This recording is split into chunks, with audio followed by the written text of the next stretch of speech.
ऐन दिवाळी सुरू असताना एका धक्कादायक घटनेने कर्जतकर जागे झालेत। कर्जत शहरातील दहिवली परिसरात एका पिसाळलेल्या बैलाने धुमाकूळ घातल्याने एकाचा मृत्यू झाला असून 5 जण जखमी झालेत। या घटनेमुळे परिसरात भीतीचं वातावरण निर्माण झालंय।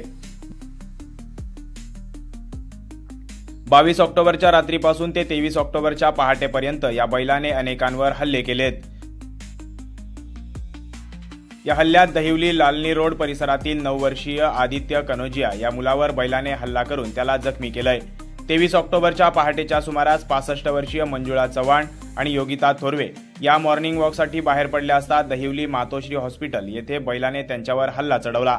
या हल्ल्यात चव्हाण यांना गंभीर दुखापत झाली असून त्यांना पनवेल येथील रुग्णालयात हलवण्यात आलंय। याच दरम्यान दहिवली संजयनगर येथील 70 वर्षीय अर्जुन म्हसे यांच्यावर सुद्धा बैलाने हल्ला करून गंभीर दुखापत केली।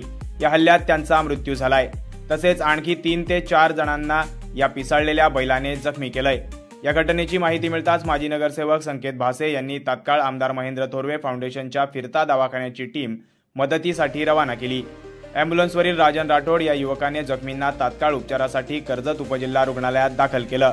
तसेच संकेत भासे यांनी जखमींची कर्जत उपजिल्हा रुग्णालय येथे भेट घेऊन विचारपूस केली। यावेळी राजेश लाड, शरद लाड तसेच नागरिक देखील उपस्थित होते। घटनेची माहिती मिळताच कर्जत पोलीस आणि नगर परिषद कर्मचाऱ्यांनी घटनास्थळी धाव घेतली।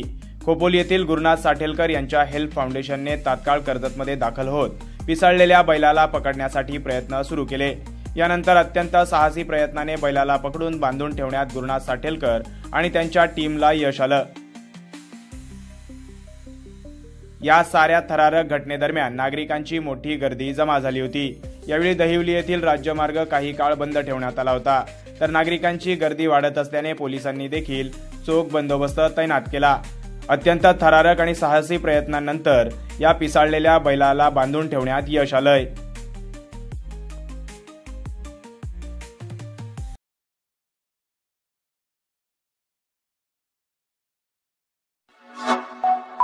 Like, comment, share and subscribe.